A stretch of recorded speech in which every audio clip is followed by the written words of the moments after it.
Thank you for your welcome and good morning to you. This is the first time that I've actually been asked to speak about pornography in a church service. Okay, I get to talk about it lots. I've talked about it on radio, but to actually be in a church service is quite unique. And the first part of the message is going to give you some history and some background stuff.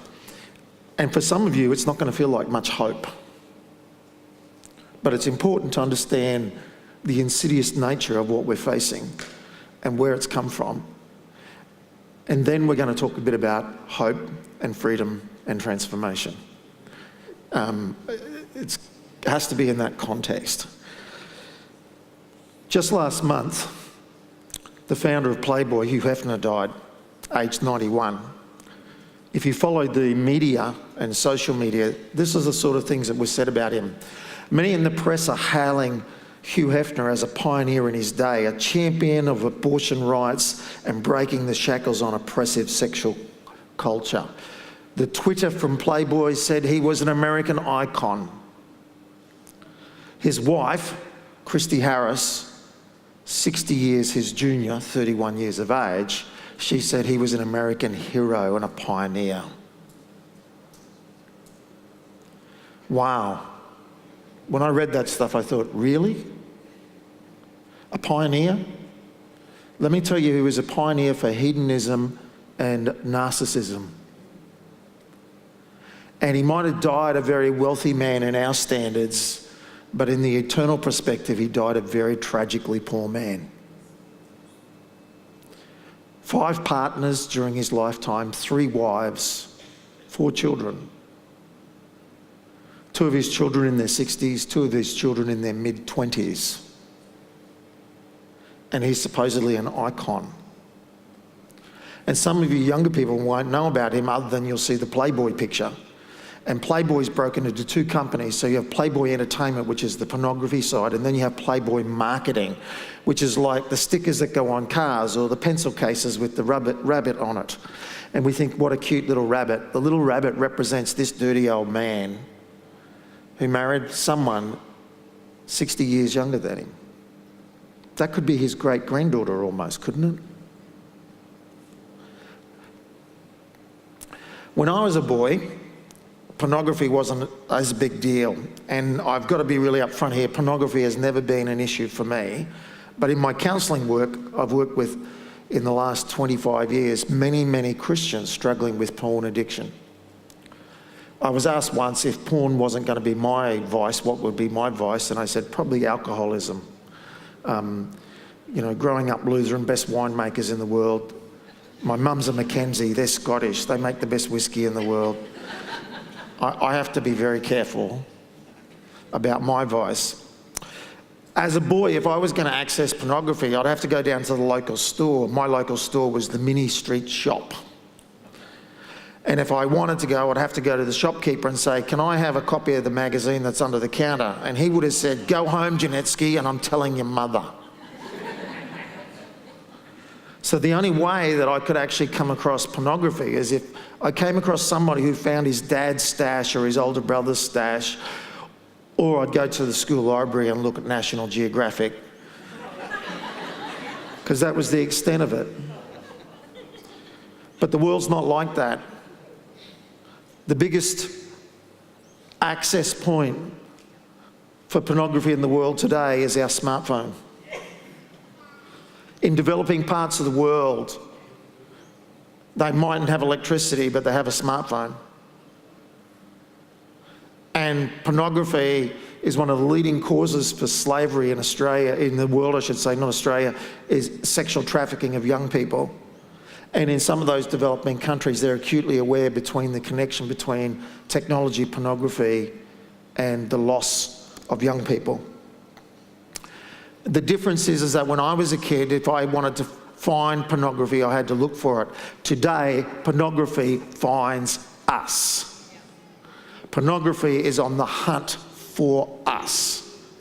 And Professor Gail Dines, who's the world leading in the research of this field for 30 years, she says the pornographers are not apologetic about this. Their target age for first exposure to porn are particularly boys aged 10.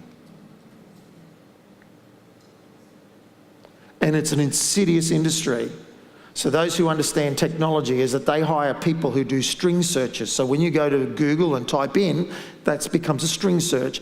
So then, for example, they'll have every incorrect spelling of Pokemon take you to a porno site.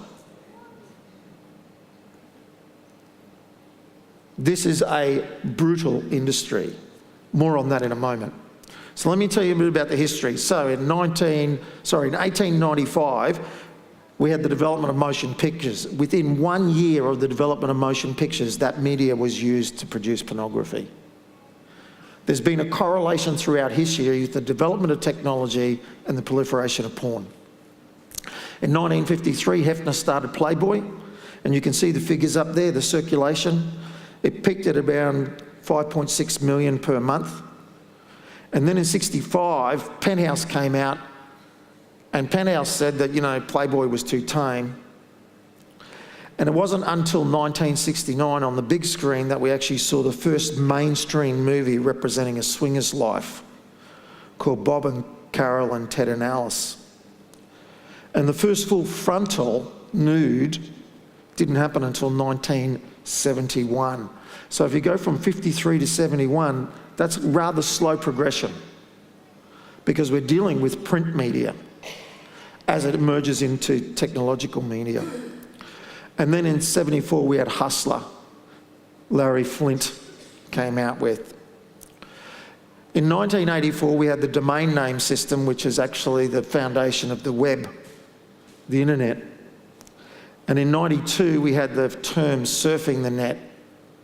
And it was estimated in that time that people buying their own home computer, that 1 out of every 3 computers being purchased was specifically for accessing pornography. In 2005, we had the launch of YouTube. Then we actually had YouPorn launches, which is like a YouTube for porn. Then in 2006, Google were ordered to supply information to the US government, and to this date they have not complied with that order in pertaining to access of pornography. And then in 2007, 10 years ago, was Pornhub. With the development of YouPorn and Pornhub, is that the pornography companies saw a decline in some of their sales because people were doing their own homemade porn and posting it. Let's put this into figures of consumption. So 53 initially started with Playboy with 75,000 subscribers. In 73, Penthouse had 4 million. Hustler in 74 had 3 million. Playboy in 75 popped up to 5.6 million. Hustler dropped. Playboy and Penthouse dropped until the very last issue of Playboy Entertainment magazines, which was in 2015, and it actually sold just under 90 billion copies in print media. Now, I made a point of the progression from the start of Playboy in print media. Technology is a very different animal. When we want to look at pornography through technology, and porn companies are leaders in technology. It's my understanding that flash files, and if you actually watch a video on your phone, it's probably been a flash file. Flash files were produced by pornographers as a way of providing content over the internet to consumers. That's the language they use.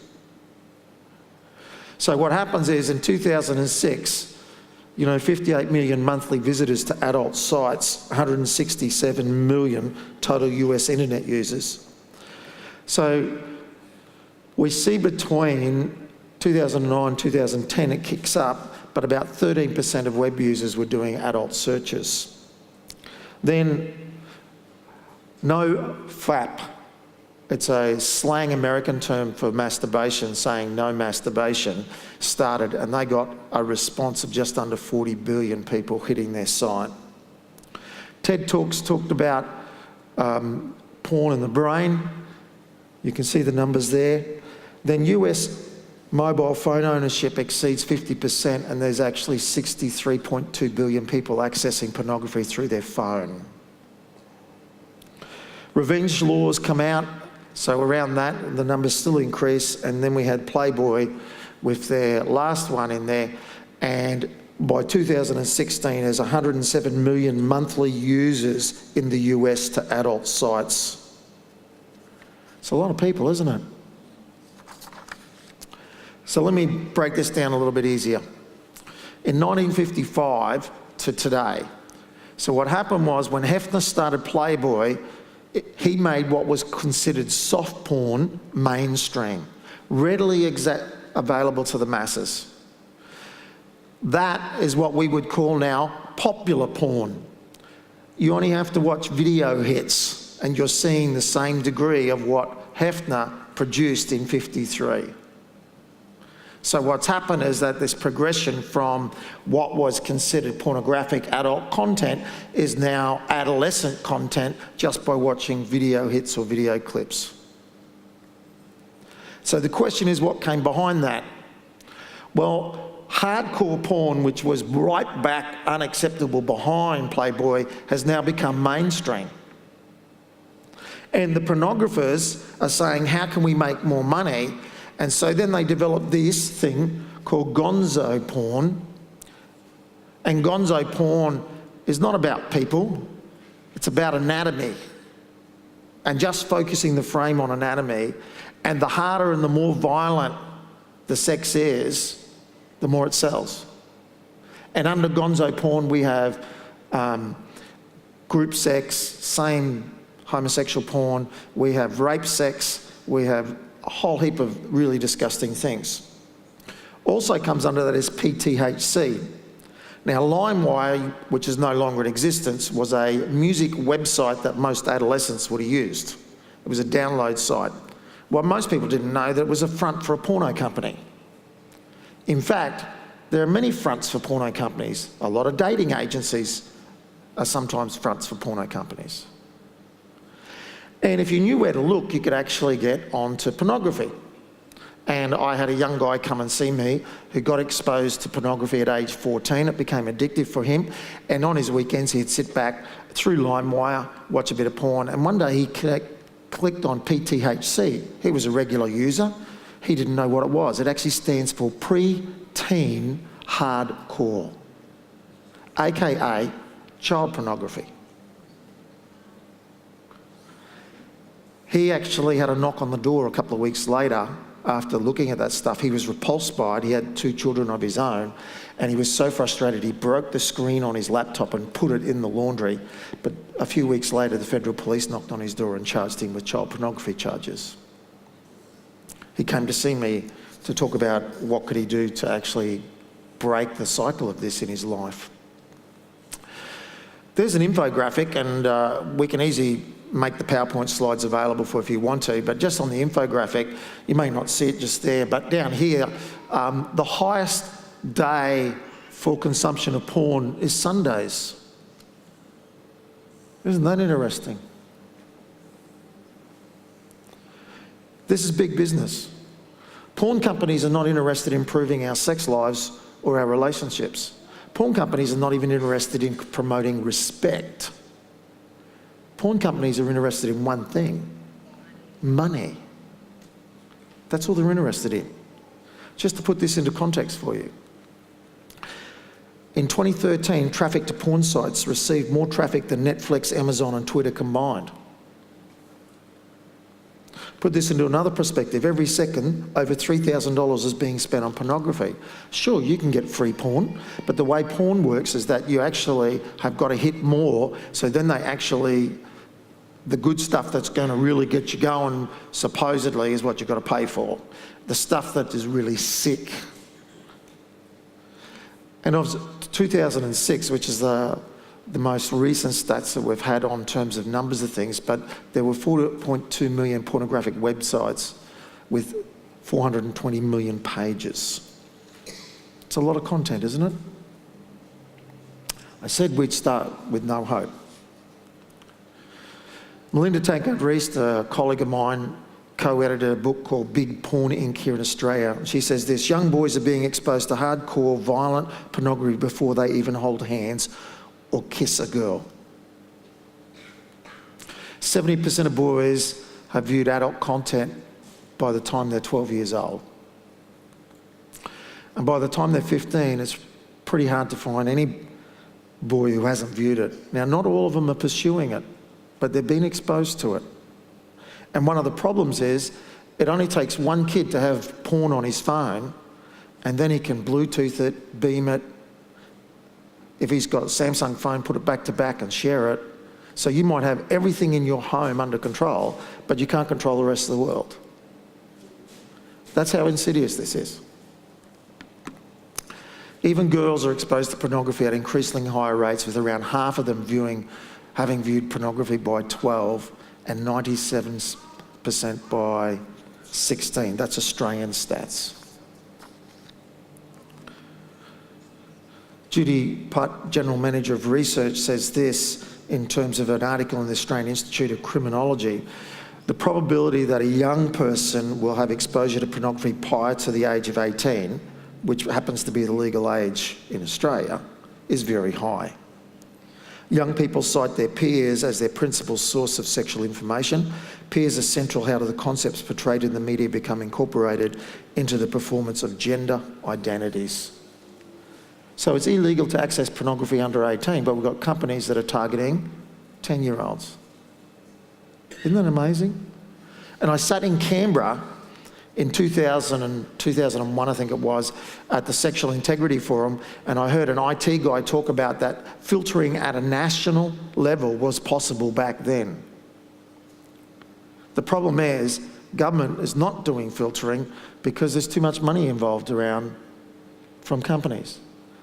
The only country that now has implemented filtering has been Britain. So now in Britain, there's a national filtering system that there's no access to adult content. You have to opt in.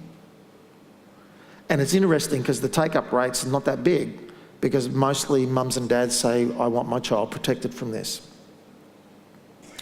So this leads to the question, what impact is it having on us? What's the unexpected impact? Because isn't pornography just part of being a male?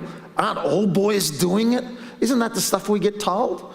You go to the mechanic's workshop and there's the girly magazine. Isn't that just normal? Well, I disagree. I don't think it is. If we're going to have purity, if we're going to be respectful, then why should I objectify anybody, particularly our daughters, our wives, our sisters? Why should they be reduced to just a commodity for someone's gratification? To me, that sounds the opposite of respect. So what's the impact on our children? Here's an article, Sunday Mail, 19th of October 2011. Okay, it was page 7. Kids branded for life, lewd texts lead to sex crimes list.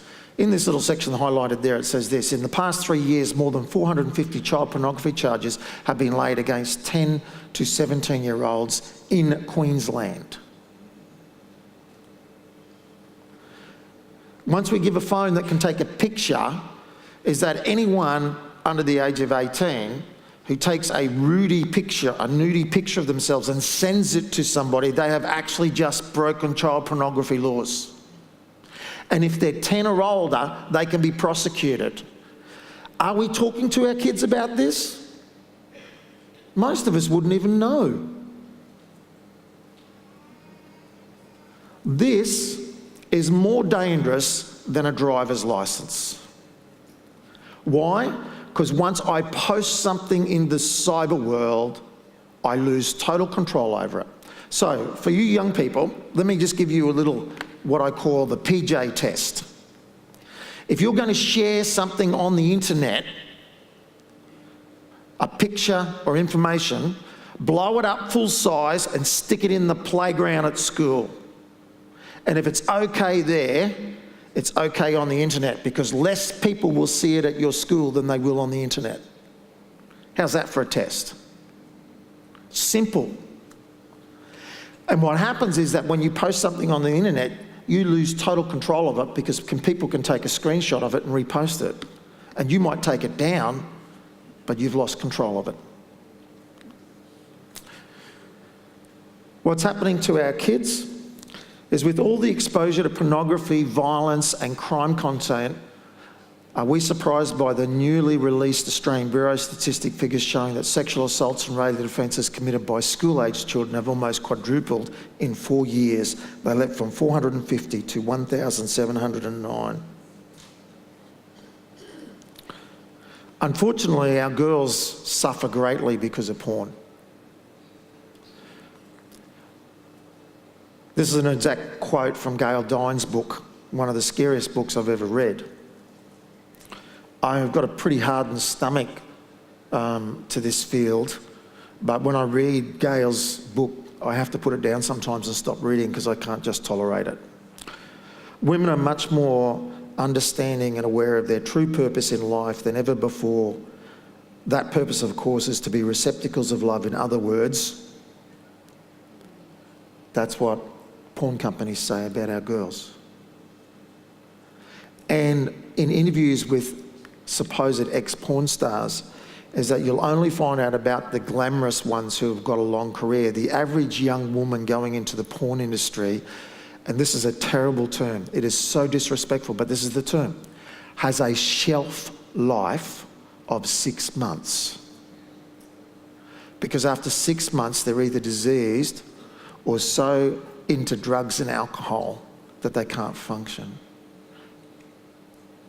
It's disgusting, it's terrible. I do this simple thing with some high school students about workplace health and safety, of which the porn companies are exempt. And for one porn star who gets HIV on the job, the companies don't pay anything. We, the taxpayers, will pay $500,000 for their medication for the rest of their life. The porn companies pay zip. Paris Hilton, in the movie called Minor League Celebrity, 2004, Rick Salmon, her boyfriend, who was 14 years older than her, filmed them having sex, supposedly for his own use. He actually sold it on as a B-grade porno movie, and Paris, as a result, has become one of the most photographed women in the world. And this is what Gail Dine says: Hilton gets away with being anointed as a slut because she is fabulously rich. The wealth acts as a kind of upmarket cleansing cream that instantly rubs off the dirt. For most girls and women, however, especially those from working class, the dirt sticks like mud. And what the porn industry is hold up like the Paris Hiltons and go, see, you can be a glamour queen too, but they actually don't tell the real story of what it's doing to the average girl. Gail Dine's research in American universities is showing that there's a culture of hookup sex. And so hookup sex says there's no relationship or intimacy or connection. It also says what men want, and what most men learn what they want if they're viewing porn, is that they want porn sex. And porn sex has got nothing to do with love, respect, commitment, loyalty, tenderness, all the things that go to a loving relationship. Porn sex is not about that. So therefore what a man wants is what a woman wants. And it's interesting when I deal with couples where there's been porn addiction, is that the woman is grossed out by it and the guy's going, but she's supposed to like it. All the women on the porn like it. It's actually changing how we perceive and think. Male attention is about worth and identity. One of the things that distresses me as an equity feminist, there's lots of types of feminism, is that it seems to be that the most modern aspect of feminism, that is that a young woman's power is her sexuality. The early feminists didn't fight for that. There's mental health issues that come as a result of that. There's the erosion of self-concept, and in the hookup culture, there's lots of self-destructive behaviours and there's high levels of sexual assault happening. There's a direct parallel between conditions like eating disorders and the hookup sex culture. Gail Dine says, by inundating girls and women with the message that their most worthy attribute is their sexual hotness and crowding out other messages, pop culture is grooming them just like an individual perpetrator would. It's slowly chipping away at their self-esteem, stripping them of a sense of themselves as a whole human beings and providing them with an identity that emphasises sex and de-emphasises other human attributes. And we see girls as young as 6 talking about being hot or being fat. How do 6 and 8-year-old girls get that notion? From popular culture, which is just infiltrating by pornography. But it's also affecting our boys. John Mayer was interviewed, musician, was interviewed in Playboy story, and in Playboy it said, masturbation is for you as good as sex to John Mayer? And Mayer said this, absolutely, because during sex I'm just going to run a film strip. I'm still masturbating, that's what you do when you're 30 or 31 or 32. This is my problem now. Rather than meet somebody new, I'd rather go home and replay the amazing experiences I've already had. Mayer confessed to viewing up to 350 pornographic images before he got out of bed every day.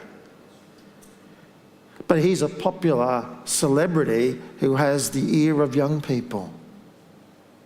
And as a sideline to this is prior to technology porn, the rates of what we would call erectile dysfunction, men who couldn't raise it for sex, was about 3 to 5% of the population under the age of 40.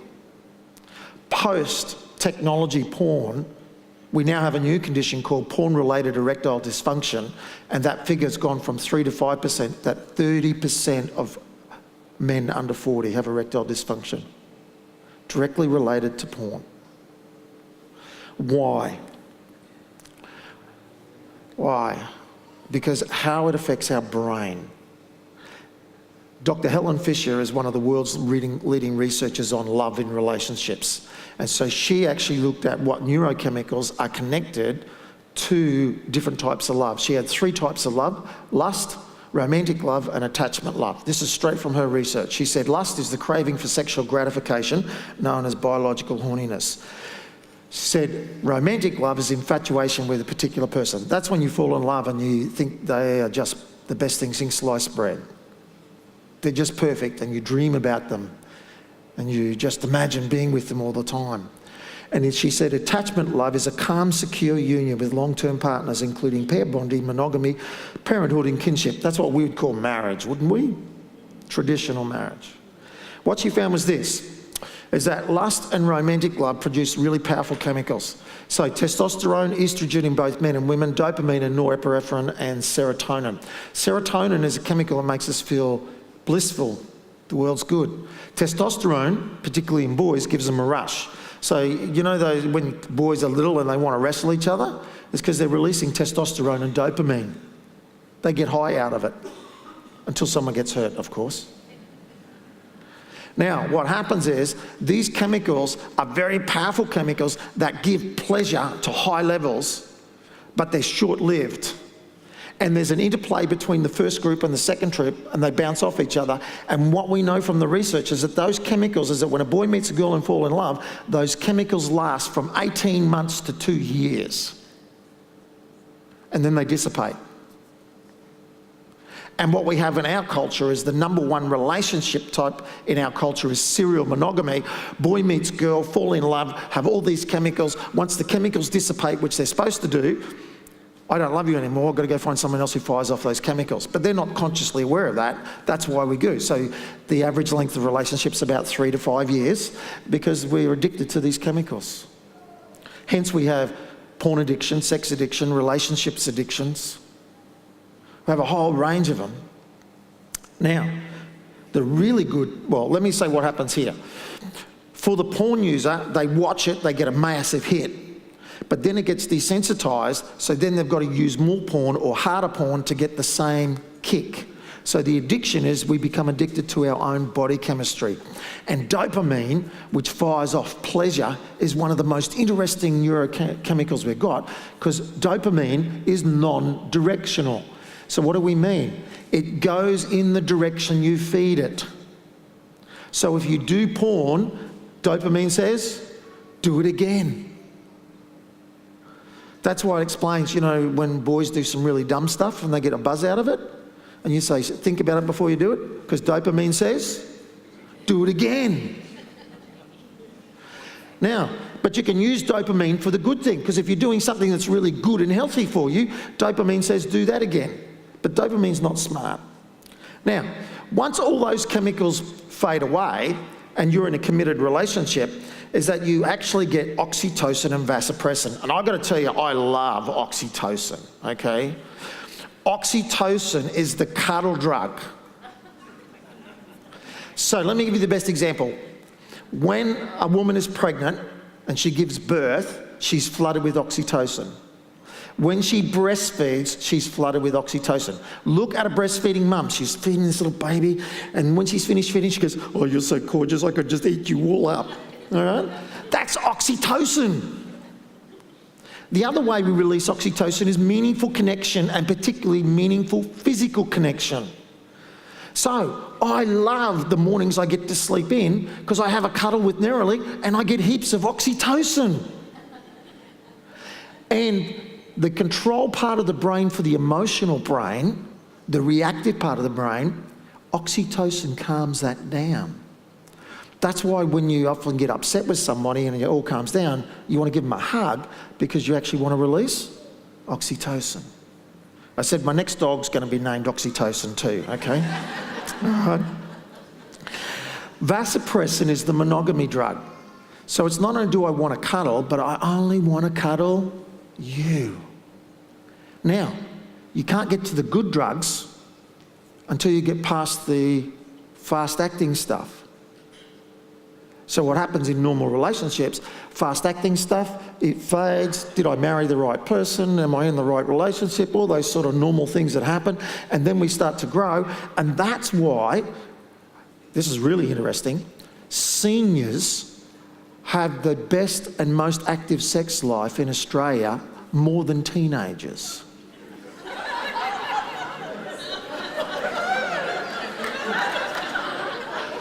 Isn't that cool?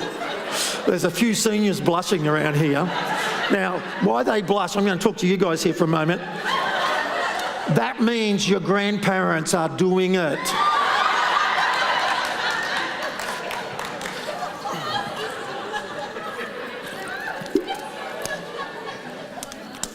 But here's the really good news.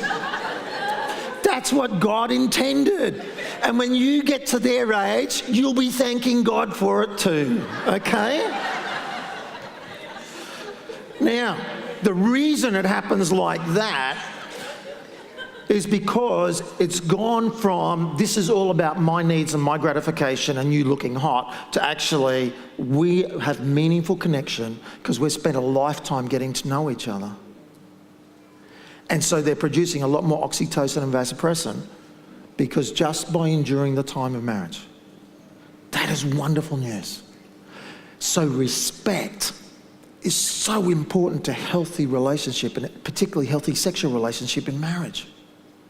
But porn doesn't teach us anything about that. Porn just wants to rip us off. The next slide is a quick video clip on the science of porn addiction. Sexual tastes vary from person to person, but with the current pornography epidemic, as some call it, one has to wonder how exactly this may affect our desires and perception of sexuality.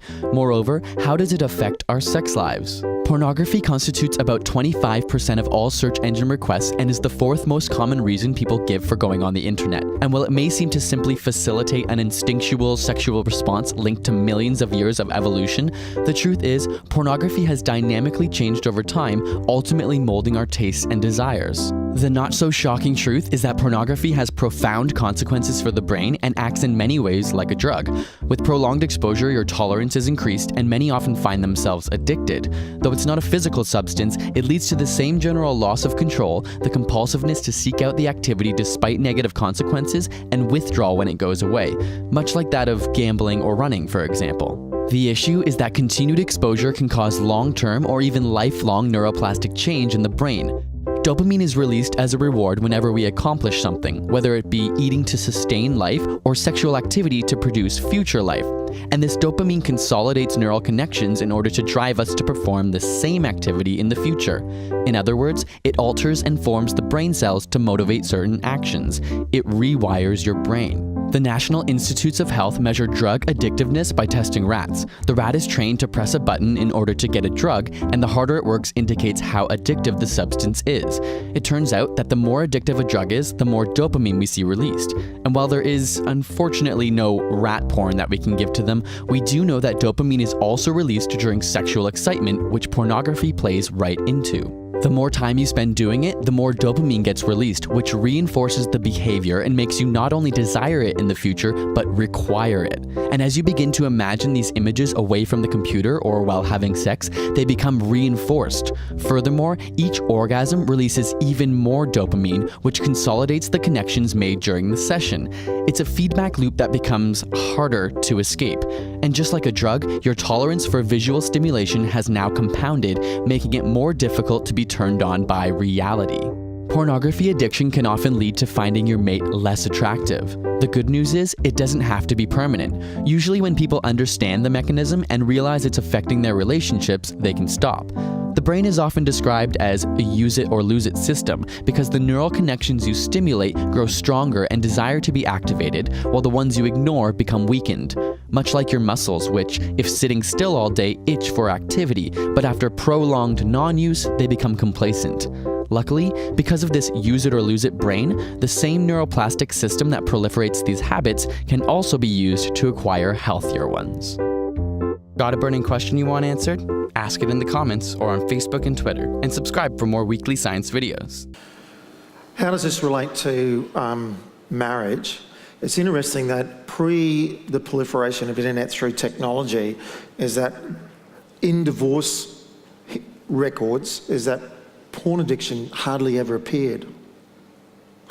Whereas if we read up there in 2004 testimony before the United States Senate, Dr. Jill Manning shared some interesting data regarding pornography and relationships. In her research, she found 56% of divorce cases involve one party having an obsessive interest with pornography websites. And I was just reading a new research last night that hasn't been peer reviewed yet, but porn users increase their divorce rate by double. Why? Because what happens is that addiction in the brain is teaching me hand-to-keyboard response, not relational responses. Because a relationship response is person to person. And pornography objectifies people, and it's all about pleasure, and that's it. Getting off, that's all it's about. And in my work with sex addicts, I've not met someone struggling with porn addiction or sex addiction yet who actually chose that pathway.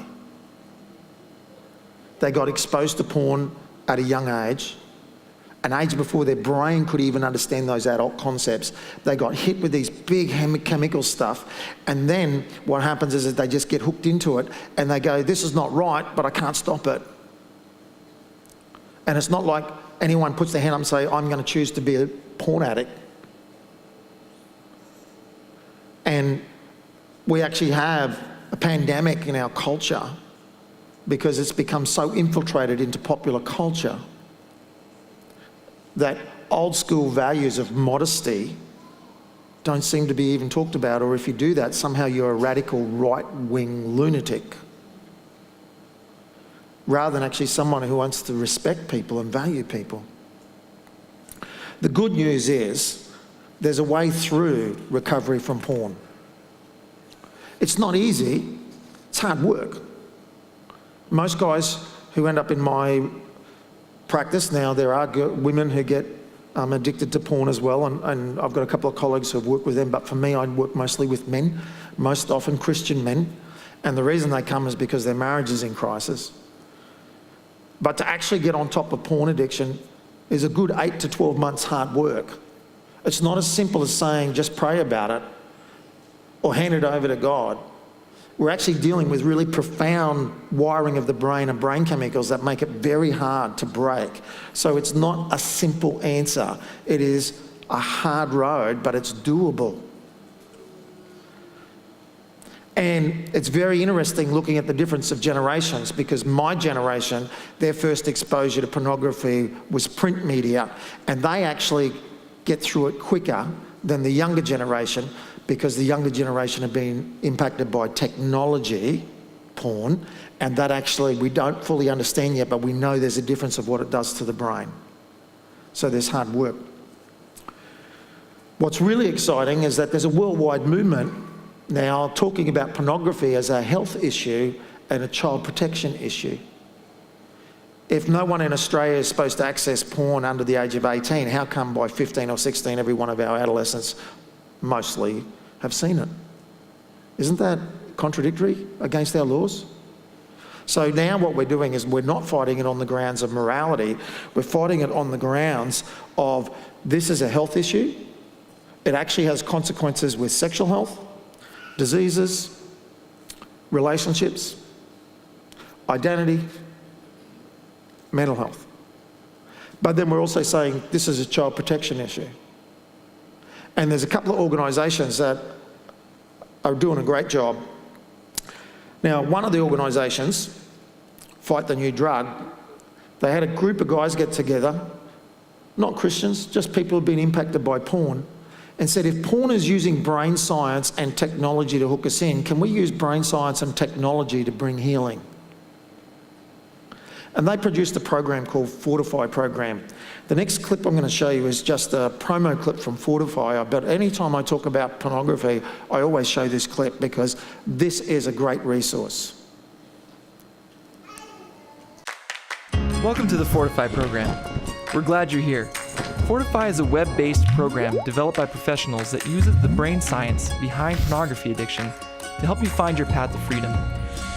Through a series of more than 50 dynamic videos, we'll dive into how and why addiction happens, show you how to break out of the addiction cycle, and explore strategies to get to the root of the problem to achieve long-lasting freedom. All along the way, you'll be developing your own battle strategies, customized to your personal needs and challenges. That'll become your step-by-step guide to regaining control of your life for good. You'll also have access to your very own battle tracker, which will help you visualize your improvements. You see, after receiving thousands of emails from struggling teens, we were determined to create a program that was accessible to young people at no cost. In order to do that, we have also created an adult version of the Fortify program to meet the needs of young adults and not so young adults. Thanks to their sponsorships, we are able to offer the Fortify program for free to anyone 20 years old and younger. It's a win-win. Adults can give back and help a struggling teen go through the program for free while still getting the help that they need. Whether you're a teen or an adult, or someone who works with individuals dealing with this issue, we're glad you're here. Sign up now and let's fight this together. Now, I always show the Fortify clip because I always say to people, Welcome to the Fortify. You might know somebody who might need this, all right?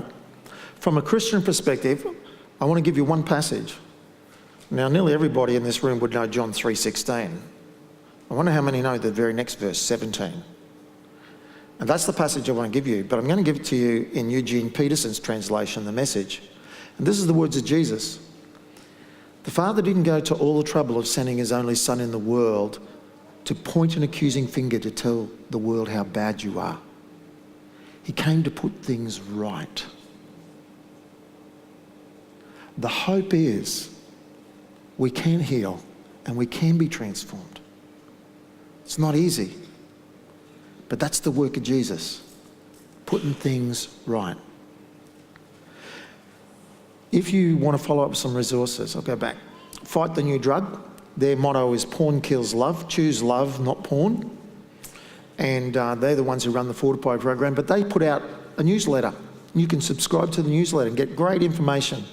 And you'll be surprised, most of the drivers behind Fight the New Drug, a lot of people in their 20s in this organisation. Not old crinklies like me. A lot of young people. Porn Harms Kids is a symposium that started 2 years ago, and my colleague Liz Walker is the chair for it. It's not a Christian organisation, but there are a lot of Christians involved.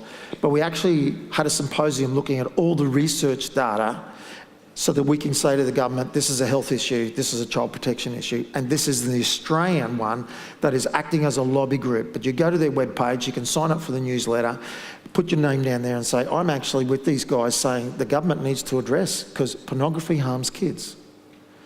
Pornography harms people. Pornography harms relationships. I want to finish with reading the passage that Donna read, but I want to read it to you from the Message in light of what we've been talking about.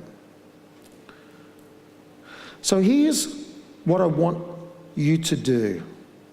God helping you, take your everyday, ordinary life. You're sleeping, you're eating, you're going to work, you're walking around life, and place it before God as an offering. Embracing what God does for you is the best thing you can do for Him. Don't become so well adjusted to your culture that you fit into it without even thinking. Instead, fix your attention on God. You'll be changed from the inside out. Readily recognise what He wants from you and quickly respond to it.